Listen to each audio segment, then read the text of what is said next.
রাজধানীর ভগৎ সিং যুব আবাসে শনিবার অনুষ্ঠিত হয় ত্রিপুরা হকি অ্যাসোসিয়েশনের বার্ষিক সাধারণ সভা।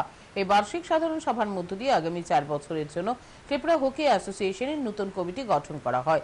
মোট 25 জনের কমিটি গঠন করা হয়। নয়া কমিটির সভাপতি নির্বাচিত হয়েছেন অমিতাভ রঞ্জন, সম্পাদক হিসেবে দেবাশিস ভৌমিক, যুগ্ম সম্পাদক হিসেবে কেশব দেববর্মা, কার্যকরী সভাপতি হিসেবে চন্দ্রদেব এবং কোষাধ্যক্ষ হিসেবে রাজেশ ঘোষ নির্বাচিত হয়েছেন।